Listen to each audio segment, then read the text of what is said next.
And it is 8 a.m., so we're going to go ahead and get started. Good morning, Accessibility Summer Camp. As more people are coming in, we want to welcome you. This is indeed the 6th annual Accessibility Summer Camp. And I'm Crystal Eisminger, the ASC Conference Director. Like I said, it's my pleasure to welcome all of you accessibility allies and activists, even if you are new to the community, to this exciting day of learning.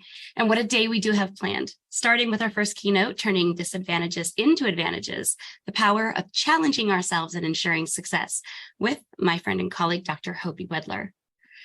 I cannot wait to get the learning started, but we do have some housekeeping first. If you find value throughout this event today, please give a virtual thank you to our volunteers. This is a team of committee members, moderators, and marketers who have put this together with passion and hard work. Their donation of time means we can keep this conference free of charge. Also, keeping ASC free are our gold sponsors, Anthology and Innovative Educators, and our silver sponsors, Concourse Syllabus, D2L, Instructure, Open LMS, PackBack, Simple Syllabus, and the WSU Tech Foundation. For this webinar session, we do have the Q&A feature enabled, so please put your questions for the speaker there. We encourage you, now that it's enabled, to use the chat as a more social area. And you can check in on social media through posts or the group chats on Facebook and LinkedIn to network and possibly win prizes by using hashtag accessibilityICT 2023. In our Summer Camp 101 guide, you can also find tips on having the best camp experience, from utilizing Zoom's accessibility features to participating in our extracurricular contests. You can find tips on having the best camp experience there. You can also learn about how to win prizes like webinars and gift cards. And in fairness to our global attendees, we will have door prizes for attending the first session and the last session, as well as opportunities in between. Live captioning is being provided by CCC Services, and as a backup, auto captioning with Zoom if necessary. We also have ASL interpretation available. If you are on an updated version of Zoom, you can choose to be the interpreter in a separate channel, or you can pin them to your screen. It looks like we may be having a small issue with that, but we will get that taken care of just shortly. Recordings of all the sessions will be available about a month following the conference. Thank you for hanging in through all of this. And now it's time I get to introduce our first speaker. Dr. Hoby Wedler is an insightful, disarming, and passionate thinker who loves to bring people together to help them see new possibilities. With the heart of a teacher, Hoby helps turn dreams into realities. He has been completely blind since birth. He is a chemist, an entrepreneur, and a sensory expert driven by his passion for innovative, creative, and insightful thinking. Hoby is remarkably attuned to his surroundings and has frequently chosen to walk the unbeaten paths in life over known territories. I encourage you to learn more about Dr. Wedler on the program page, but for now, I want to turn it over to Hoby. Well, Crystal, thank you very much. First of all, this is a real honor to be here with you all. I just need to say I'm listening to the chat as people come in, and it's just amazing to see such wide coverage of the nation. People from Indiana, from Kansas, from Illinois, from Delaware, from Florida, from Pennsylvania, just from New Mexico, all over the world. I mean, all over the country. It's just amazing to see everybody come together in this wonderful space that we have here on Zoom. And I think that one of the most, I just want to comment quickly on the power of virtual conferences and virtual attendance and that sort of thing, is that we can all show up, from wherever we are, and make a real difference in the learning that we do and in the community that we create as we build this wonderful environment. I was made familiar of WSU Tech, Wichita State University Technical Division, back in July of last year. So I've known you guys for just under a year now. And that happened when I was invited to work with the culinary arts program. So WSU Technical Division is basically a technical division for vocational employment of the Wichita State University campus. And I am working with the culinary arts division to create a culinary arts program that is consulting with them to create a culinary arts program that is specifically geared towards blind people. So haven't ever seen a culinary arts program in the world, and I think we're really the first one where if you're not blind or vision impaired, you don't apply. So I think that's a really amazing program, a really amazing opportunity, and something that's so incredibly important. And that's how I was affiliated with the program there. My goal today is to just get us all excited about using our ability to challenge ourselves and think about life differently to 100% overcome any obstacles that are in our lives and achieve success. And we've titled this presentation, Turning Advantages into Disadvantages, how we can challenge ourselves to overcome success, really because I feel that if we all think about what we're doing and give ourselves the biggest challenge possible in whatever we're working on, whatever we're doing, then we feel, as long as we challenge ourselves, we feel fully committed, 100% committed. And we also feel like we can be successful in whatever way that we challenge and or push ourselves. Sorry, just muting the chat there a little bit. I must say that I have some allergies today. I live in Sonoma County, California, where the grasses are blooming, and there's a lot of stuff in the air. So if my voice sounds anything less than perfect, I do apologize, but I blame nature for that. Okay. This is a really exciting opportunity for me, not only because it's exciting to share my thoughts, but I just think having a summer camp dedicated, a full day dedicated to technical accessibility in higher education is so valuable and so important, and nothing short of incredible. So just tell you a little bit about myself. I was born completely blind, as Crystal read in my biography. And boy, when you're completely blind in a sighted world, a lot of people think, how do you, what do you do? What is possible? How can you make it through life? And the questions start coming, and they keep coming, and they're good questions. But I always say that with a positive attitude and a really open mindset, an abundance mindset, anything is possible. Now, when I was born, my parents had not met anyone who was blind before. I mean, they knew blind people walking around the street. They'd seen people with a white cane. They'd experienced just people's ways of approaching the world who were blind, but they never, ever thought that they would have to raise someone and teach someone who was totally blind. So I can imagine what was going through their minds. What do we do? Oh my gosh, how do we get through this? I can imagine when I'm thrown into a situation that is literally life-changing for the rest of my life. And I didn't know it was happening, 3 minutes ago. Whoa, what do you think? Like, that's a jarring experience, a nerve-wracking experience. And, I think that's something that would happen and is normal for anyone.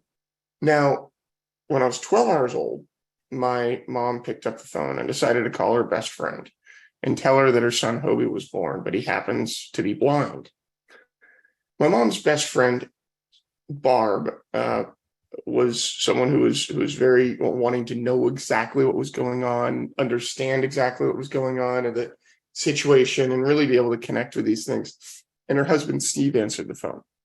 And my mom started talking to Steve. And I guess Steve's response was, oh, no. Oh, how do we deal with this? What do we do? Oh, my gosh, this is just terrible. I can't imagine, worse news. And Barb, being the somewhat impatient person that she is, grabbed the phone from her husband and said, what's happening? What's going on? Tell me about this. And my mom explained to her best friend from college that, oh, Hoby was born, but he's blind. And Barb's response was, oh, my God, blind? That's no big deal. We can handle that. We can work with that. I thought he was dead. based on the way my husband was talking. So if I ever write a book, it's going to be called "I'd Rather Be Blind Than Dead." I think that's a really good title, and something that I live by is that people might be jarred and alarmed and concerned by blindness, but it's a lot better to be alive and be blind than not to be alive and able to contribute to life at all. When I was 3 days old, my parents were contacted. They looking into everything they could do for their son who was blind, and what the heck would we do about this, and how do we deal with this? And they looked into an organization in California called the Blind Babies Foundation. And the Blind Babies Foundation is an incredible group of people that believes wholeheartedly in making life easier and better, and instilling expectations for parents in their blind children, which I think is so incredibly important and such a skill that needs to be taken on everywhere we go and everywhere we look in life. So blind babies came in, and through meetings several times a week for the first, I guess, 2 to 3 years of my life, they were able to show my parents that Hoby can do anything an ordinary kid can do. He just happens to be blind, right, as he does this. And my parents grew to understand that high expectations of me were quintessential, and not only quintessential, but essential to my success and everything that I would need moving forward in a sighted world. And they embodied that. So the bar was never lowered for me when connecting me with and associating me with my sighted brother, who's 2 years older. We were expected to do the same amount of chores. We were expected to come home and understand exactly what was possible, and hard work, extremely hard work, was the key to everything we did and everything that my life entailed, right? Because as a blind person, what I learned early on is that working hard and building a strong, powerful work ethic is so important to being successful. Because if you're blind, living in a sighted world, and you want to be successful, you got to work harder. It's the way it is. You have to. And when my parents gave me the same level of expectation and taught me to challenge myself, and my brother as well, and gave us the tools that we would need to not only live life, but also I really feel excel in life, that opened so many doors for me. When I say we learned how to work hard, we would go to school all day. We would get home. For me, it was 4 to 5 hours of schoolwork when I got home from school. And then my parents had a fun thing that they did, which is they never hired anyone to do anything around the house, to work on the house or anything like that. Everything was done by us, and not just by one person. It was a family affair. So, when we were done with homework at 4 or 5 in the afternoon, sometimes later, we'd go out and work on the house until dark. Everything was an ongoing project, and it just instilled in us the ability to work hard, push ourselves even harder, and really, really do the best we could. So I think my parents, for a lot of things, but the two main ones are teaching me to live life with extremely high expectations, and also teaching me to take responsibility for myself. My parents would often talk to my brother and I and me and say, this is your life to live. This is your life. You can do what you will with it. But along with that comes challenging yourselves. And if you don't challenge yourself and take responsibility for your own actions, how can you really live life to the fullest and achieve the most possible success in life? So when I say they taught us to challenge ourselves, I mean, they taught us to embrace the credit when we did something well. And, we deserve that credit that we earned, right? If something went well. And similarly, if something didn't go well and we failed, it was our responsibility to take the blame for it, right? And this is something that I see so often, and a bit of a foreshadow for remarks I'll make a little bit later. You know, if we allow students with learning differences, whether they have physical disabilities, learning disabilities, whatever, if we give them sort of some slack and say, okay, the expectations aren't necessarily as high for you as they are for the rest of the students in the class, they're going to feel that. They're going to notice that. And they're not going to push themselves as hard as they would if they knew the expectations were exactly the same. And a lot of, excuse me, my peers growing up were, gosh, my voice, I apologize, were a lot of my blind peers growing up were people who had aides, full-time aides working with them. And they would use these aides to their advantage, not to have to work as hard as everybody else. And to me, they were excited about it, right? Oh, I got away without doing that assignment. I had my aide do it for me. That's not doing your own work. That's not pulling your own weight. How can you feel good about yourself if the teacher gets that assignment and grades it and says, hey, that was brilliant. That was really well done, right? If you didn't do it yourself, taking the credit for that praise is so difficult. And that praise becomes a caustic thing, a negative thing where it's like, wait, is it my responsibility? Am I being praised, or am I just being congratulated for no reason because my aide knows how to work hard for me, right? What is the reality here? And I think it's so important every step of the way and every step of our lives to think about where are we taking praise? Where are we taking the blame for what we do? But making sure in everything that when we take credit or when we take blame, it's because we work hard and we take that on ourselves. Just give you a little bit of an idea of my upbringing. So maybe my chores were a little bit different than my brother's, but we were given the same amount of work.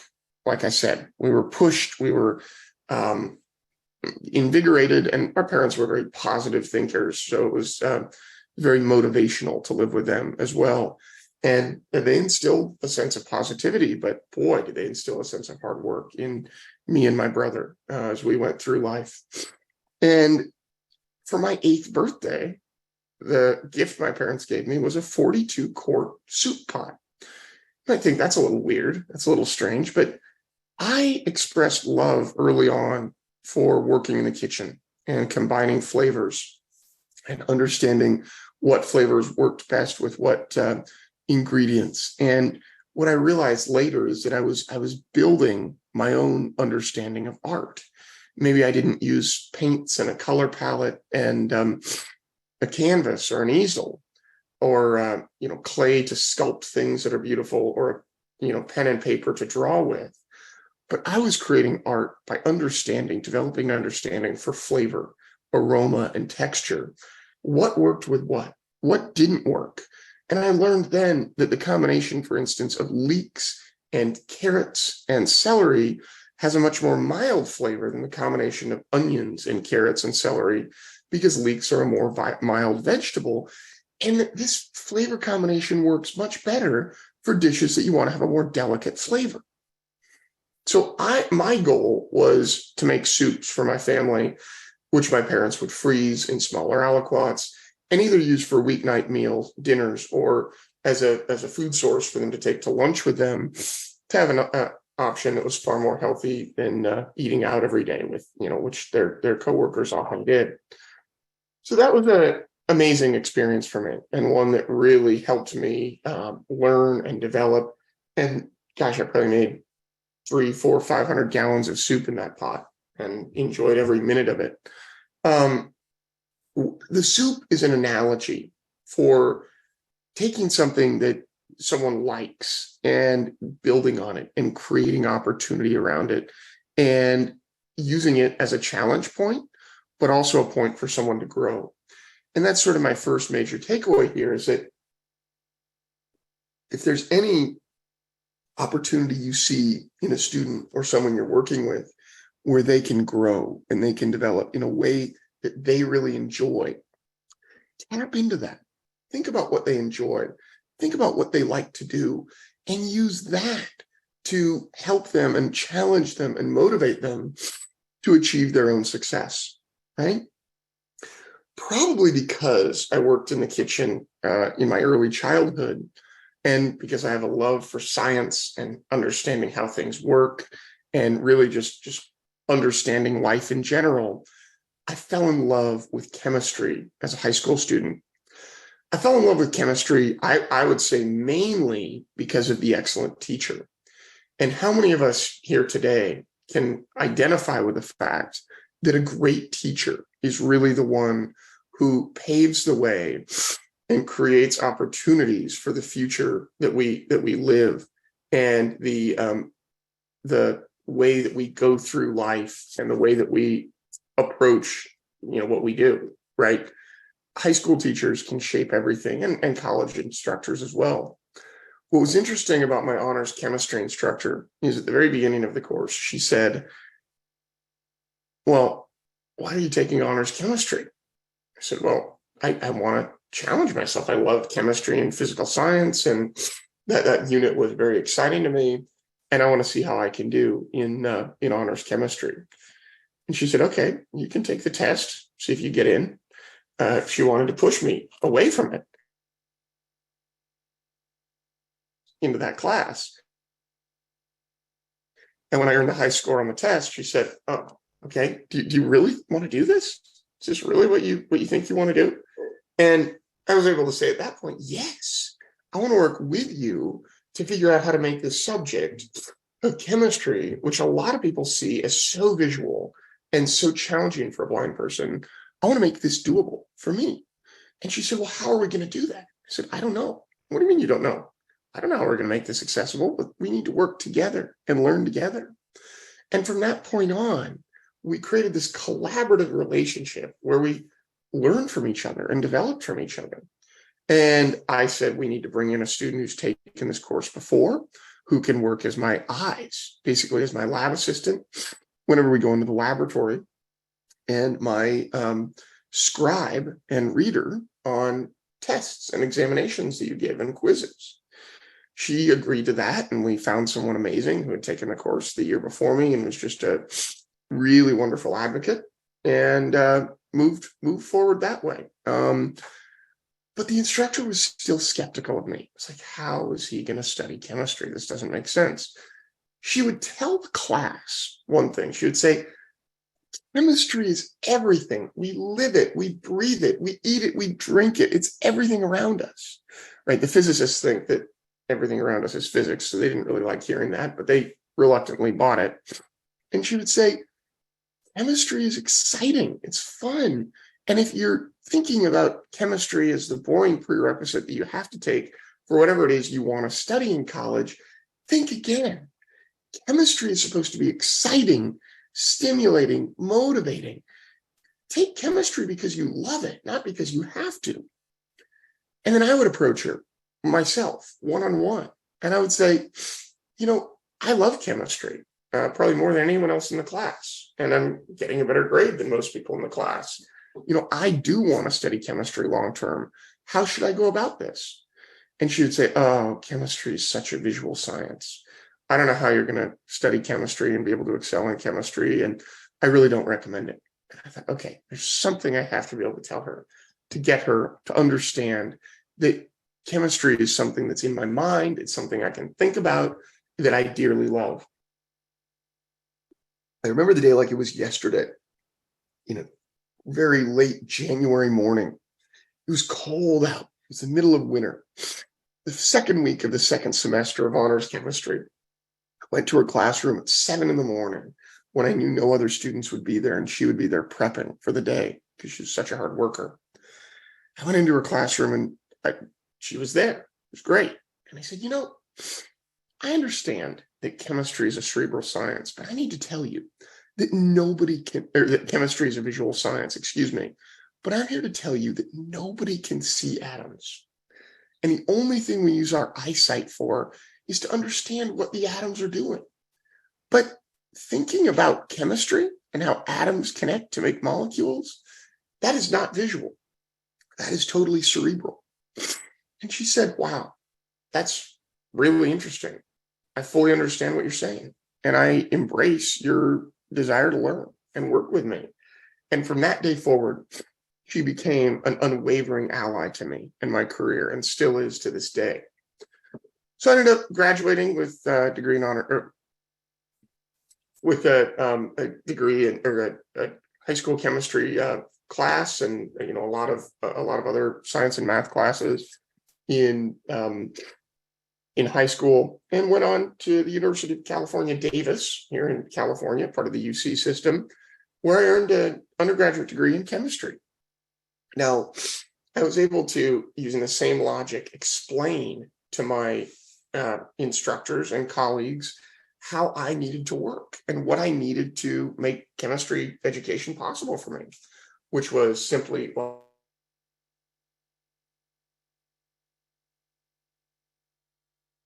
and a good scribe for their exams if they weren't produced in time to get them brailled. And what was amazing is that because I'm being told my internet connection is unstable. I hope I didn't freeze up here. Okay, I think I'm back. Because I had a positive attitude and a mindset to, overcome challenges, they saw that and were able to connect with me. And it was a team effort to make chemistry accessible. It wasn't, oh my God, this blind student is showing up. I've never taught chemistry to anyone who can't see. What's he going to do in the lab? How's this all going to work? I literally was able to teach my instructors how to deal with a blind student and how to deal with a blind person.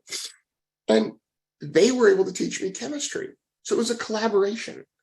And I made sure I met with every instructor before the course began or during the first week of the course and said to them, this is a collaboration. We are not adversaries. I'm not here to yell and cry and complain about accessibility. And I hope that you're here just to teach.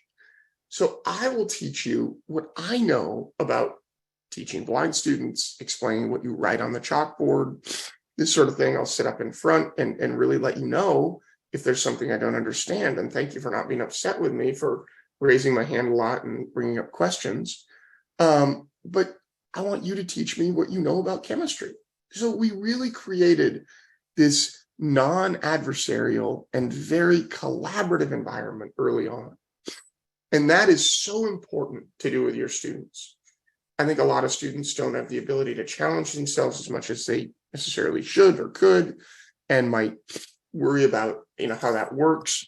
But I think that the most important thing overall is to create that relationship where you and your student are a pair. One of you is learning from the other, and then sometimes the switch flips and you're learning from them, because everybody has things to teach. Now, I didn't know that a graduate career in chemistry would be possible, so I also studied United States history, entered a degree in United States history, focusing on conspiracy theories. So if you want to know about how carbon bonds to form a strong structure, or the John F. Kennedy assassination, we can talk later. But chemistry and history to me were a great pair, because history taught me how to write and chemistry taught me how to think scientifically. And I was actually applying to several programs, history programs, throughout the state of California for graduate school, because I knew I wanted to teach. I was a nerd and I wanted to get people excited about what they could learn. But I didn't know that chemistry would be possible, and that I didn't want to have an assistant looking over my shoulder in the laboratory doing experimental chemistry 14 hours a day, or however long hours graduate students work. And that's why history was on the table. When I met my who would become my graduate school advisor in chemistry, I did not know that computational chemistry was a subject I could study until meeting him and connecting with him. I met and started work with Professor Dean Tantillo at the University of California, Davis in 2009. And I graduated with my undergraduate degrees in 2011. So I was able to spend a year, almost 2 years, learning from Dean and working in his computational laboratory as an undergraduate researcher to figure out if graduate school was the right fit for me. When I figured out that we could, using some in-house scripting and three-dimensional printing of molecular structures that I studied, make the lab accessible to me, I eagerly applied for graduate school, was accepted, and and got into the group of Dean Tantillo in 2011 in order to earn my PhD in organic chemistry in 2016. Now, I wanted to teach. Like I said, I'm a nerd with the heart of a teacher. So my goal was to teach chemistry in college. And I didn't want to teach advanced chemistry courses. I wanted to get people excited about chemistry like I was excited about chemistry in high school. My goal was literally to make the 3 laws of thermodynamics fun instead of boring on a Monday morning at 8 a.m. after a very long weekend of partying for my students, right? I know it's a lofty goal, but that was what I wanted to do with it. And that was the reason that I so wanted to earn my PhD, so I could teach college. I had the honor of teaching so many classes in chemistry while I was an undergraduate. I lectured, I graded papers, I taught labs, I did everything that a normal graduate student intending to be a teacher would do. And I realized 2 things. One is that my students didn't like to speak chemistry. I would come in with beautiful PowerPoints showing everything that I was talking about visually, and then I would talk through them. But because I would use the actual chemical words instead of pointing to something and saying, this goes to this, and then we get that. And this goes here, and that goes there, and these things come together, and then we get this, right? Oh, don't miss Friday's exam. We're going to be testing you and all that. That's an inaccessible way for me to learn, and not the way that I would want to teach. I would show them everything that was maybe being described there, but I would use the actual chemical words rather than pointing and going quickly. My students didn't like that. The second thing that I learned is that my students didn't read the book before class, which to me is the only way to learn, because when you read the textbook, you're generally speaking, not all the time, but generally speaking, you're prepared for lecture, and lecture becomes a review of what you've just recently read in the textbook. And I realized that I was spending a lot of time and money making my lecture materials accessible to my students, but way less accessible to me. So I was hiring assistants, and I was spending many hours per week doing that, and realized that's not the right thing to be doing. This isn't necessarily what I want to be doing. And when I graduated, I picked up working the food and beverage industry. Now, from a young age, I've been an entrepreneur. I've always loved helping people with things they didn't necessarily want to do. So when I was 8 years old, I would walk around the neighborhood and take trash cans out on Wednesday night, which was garbage night, and pull them back in on Thursday mornings after the trash collectors came by. That was a job. Yeah, I made a few nickels for it, for sure. But what I was doing was trying to solve a problem for someone who didn't necessarily want to take their trash out. And I realized that, wow, I love business. I love marketing. So I'm a weird blind guy and a weird scientist, because I'm a scientist who also really loves marketing and storytelling. And right now, I work as an entrepreneur. So and one hat that I wear, I'm a global speaker and motivational speaker and educator. I host truly blindfolded food and beverage experiences around the world. We started hosting Tasting in the Dark with Francis Ford Coppola at his winery. He's a film director, and at his wineries in Northern California. And Tasting in the Dark has expanded to all sorts of markets throughout the world, from wine to food to really mediation with no food or drink at all, and getting people to talk to each other on a candid level. And what we do is we use a blindfold to allow people to enjoy life and what they're living and what they're doing when they're not distracted by their eyesight. Eyesight is such a distracting thing to us and to our minds, right? If we allow ourselves to be distracted by it, we have a hard time taking in whatever else the world has to offer. So we use our eyesight to take in 80 to 90% of the information from our surroundings, which means we have 4 additional perfectly good senses in addition to eyesight, which we only use to take in about 10 to 20% of the information from our surroundings. That's a lot of senses to take in a very little bit of information. So what I love is helping people realize how they can pay attention and focus and think about life when they're not distracted by what visuals are coming into their mind. So I work like I said, as a speaker and tasting coordinator, performer around the world. I also am a product development consultant where I use my chemistry every day and my sensory expertise to help people build better products, mostly in the beverage industry. And either we start with a concept and develop a beverage for the first time, or we take something that someone's been doing for years and we figure out how to scale it up in a way that is both cost effective and makes the product even more delicious than it was. As I said, I'm a weirdo. I'm a marketer and also a scientist. So I do a lot of work translating between hardcore research and development teams that are using science every day and sales and marketing teams for companies. That's the other way that I sort of my other superpower as a consultant.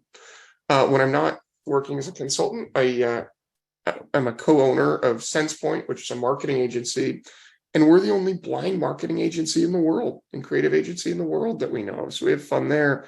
And finally, we have a company called Emotitech out of northern Italy with a couple of Italian business partners that focuses on really tapping into pairing emotional intelligence with technology, using AI and technology to understand how people are having the most pleasant and wonderful experiences with products or with services, and then to recreate those experiences for everyone that we work with. So I love sort of thinking about the cutting edge nature of how we use technology to live better and more easy and more wonderful lives.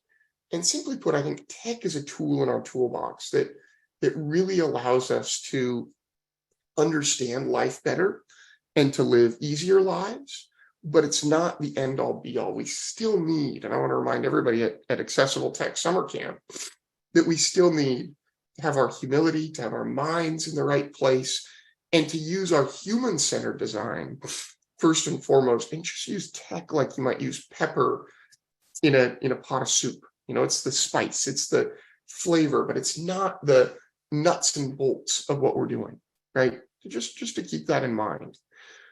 The most important skill that I've learned in life is, and I, fumble with this every once in a while, but I think the most important thing that all of us can know and think about is the fact that we need to have a positive mindset in everything we do. If we're negative, what can we achieve? What can we do? If we're perfect and we don't allow ourselves to make mistakes, what can we learn? If we're always judgmental of others and questioning what they're doing, how are we going to win? How are we going to live this life to the very fullest potential, right? So I believe in positivity, in elevating happiness, and in challenging ourselves every step of the way to achieve success. And I'll share with you right now the 5 mindsets, because they really are mindsets that I use to overcome any challenge, achieve success, and to live a truly happy life where I'm not worried about what other people think as much as I could be. And I'm just focused on how am I doing my personal best and how can I help others do their personal best as well. So the first mindset that I use all the time is don't compare yourself to others, right? I did this when I was a junior organic chemist, taking organic chemistry classes in undergraduate. I compared myself to other people. And there were 2 people in the class that just did better than me on every exam. And I was so frustrated by them. I could never get to their level. And I was upset. I was down. Most days I was down. I was depressed. I was irritated. And I realized, what am I doing living life comparing myself to these other people, right? Be yourself. Do your thing, right? You're only as good as the person looking back at you in the mirror, right? I have an advantage that when I look in the mirror, nobody looks back at me. So that's always easy to compare myself to the person in the mirror. But sorry for the funny, weird humor there. But it's all important to not compare ourselves to other people. Because if we think that we're worse than other people or we're lesser than other people, we're depressed, right? We don't feel excited about life. And if we think we're better than everybody else, we're cocky, Nobody wants to be arrogant or, you know, feel like they're so much better than everybody else. It's just not a good way to live. Next is to believe in yourself, right? If you, and this is not only for your students, but for you, if you don't believe in yourself and truly understand in your heart of hearts that your work is great and you appreciate what you're doing, it's hard to succeed. Right? So believe in yourself. I take every challenge next and I break it into bite-sized pieces, right?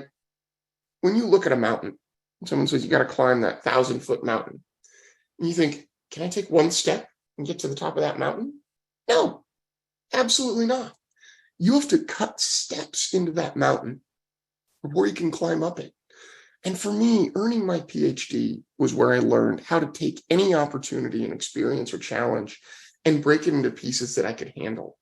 I remember going to the graduate welcome party put on by a bunch of second years and having a good time with my new colleagues and getting really excited about, wow, the fact that I'm in graduate school, and then going home and thinking, oh my God, how am I going to handle this PhD program? What am I going to do? How am I going to deal with this? And I realized, no, take this how you've taken everything else in your life that's a challenge. Take it day by day. Okay, went to school for the first day, dealt with my first day of classes. That was fine. Turned in my first problem sets. Okay, 1 of 4 problem sets done. Took midterms. Okay, that was fine. And, it wasn't anything that different than anything else. Turned in my next set of problem sets. Okay, everything's going okay. Took my first quarter of final exams. Wow, that first quarter of classes is done. Did that in all of my courses and made it through all my graduate courses and then ended up doing research. It was time for the qualifying exam. That was a huge hurdle. It was a horrible challenge. I took my qualifying exam 10 years ago tomorrow, by the way. But when it was over, it was like, okay, I prepared for that. That was one step in the entire overarching process. Then it was time to give a third-year seminar of all of my research findings to my peers. And it was time to write my dissertation, which I did for about 10 pages a day for the better part of a year and ended up with a 967-page dissertation of all of my research findings and everything that I worked on. Then I walked across that stage and thought, holy cow, I got a PhD in chemistry. But it wasn't like you go from one place in life to boom, the next day you have that degree. And that's sort of the way that it is, and the way that we can do anything it is that we want is by breaking into these pieces. Next, be consistent with everything you do. If you're not consistent with something, you can't get good at it. So pick things that you like and do them over and over, because none of us are good at any one thing just the first time that we do it, right? And finally, and this one's a little controversial, but don't be afraid to fail. Don't be afraid to fall on yourself and realize that didn't work, and get right back up and keep trying. Right? So those are the 5 mindsets that I use to overcome any challenge. Don't compare myself to others, believe in myself, break every challenge up into pieces, be consistent, and finally, don't be afraid to fail. So as I close out here, I just want to say, first of all, thank you so much for this opportunity. This is really incredible.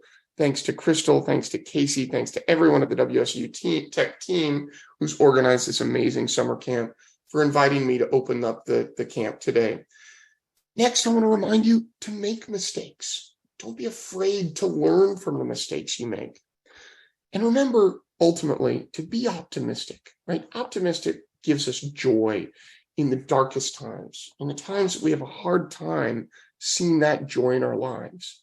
It gives us purpose. It gives us a goal. It gives us a reason to live. And if you're really going to live life and do this to your fullest potential, don't forget to be happy. I have a line of spices called Hoby's Essentials, and our tagline is elevating happiness. Am I trying to cure cancer? No, I leave that up to my friends with PhDs in chemistry who went on and used those for science. I just want to make people's life experiences a little better, one step at a time. That's my goal. And if I can help people elevate their happiness and be happier people, that's what I'm here to do. Thank you so much to everybody. Thank you very much, Crystal. And I would like to use any remaining time I have, which I'm not sure there's so much of, for any questions people have. Well, first of all, thank you, Hoby. The hearts and claps and celebration reactions that are floating on the screen actually are warming my heart. Oh, Woo, thank that you. was a heck of a way to start the morning. And we do have a question in the Q&A from Rachel, who asks, what advice do you have for those in higher education working with students who were not instilled with maybe as strong of a work ethic and positive attitude as you were? A great question, Rachel. Thank you so much. And a good morning to you. What I would say there is that it's never too late to start instilling those skills, those skills and those high expectations. If you can build your student up and allow them to see what's possible for them to do, they will start to see that. But don't lower those expectations and say, oh boy, if my student is having trouble, is struggling, I can't push them in the direction they maybe need to go, pour them. That doesn't allow them to succeed. So you, in a way, and I'm sorry to say this because it's a challenge for you, if you can step up and challenge them to be the best person they can be, then you're doing your part. And we can't fix everyone or help everyone, but as much as you can, help them succeed and see those opportunities. And I forgot to mention, I'm on LinkedIn and all social platforms at Hoby Wedler. I'm also, you please follow me, visit me at Hoby, that's HOBY.com, and reach out to me anytime, because there is no such thing in strangers in my book. And to have an abundance mindset, I want to meet everybody. And so if you want to chat ever, if you have questions, if you want to chat about things, run things by me, reach out to me. Never, ever hesitate. Or if you just want to talk and have a conversation, nobody is a stranger, and I really want to get to know everybody. That's how I live. So we actually do have two more questions, one of which I'm answering. Thank you, Rachel Wiggs, for putting those. It was your 5 life mindsets. But this, a question from an anonymous attendee says, one of Elon Musk's companies, Neuralink, has created a technology that may enable the gaining of vision. Would you be open to that? Why or why not? It's funny because I don't know Elon personally, but I know a lot of his people and a lot of the folks that work at Neuralink, and they've asked me this question, and Elon's actually asked me this question too. And my answer is always absolutely not. Because I've learned how to live. That's a great question. Nobody's ever asked me this, by the way, and I love it. Because I was born blind, because I have never had eyesight, I've learned to work with the world blind, right? I don't need my eyesight. My life is so rich. If I gain my eyesight, I'm going to have to relearn how to live and how to do life in this sighted world, right? I love my life. And if I had the opportunity to gain eyesight, I think the world would be so overwhelming and so fast, I would not take it. Thank you. Thank you very, very much. That is all of the questions we have time for now. Again, you can visit the program page, and the details on the page for this keynote does have links to all of Dr. Wedler's social media. And so you can find him there. He's fantastic to follow. We're friendsies on Facebook. So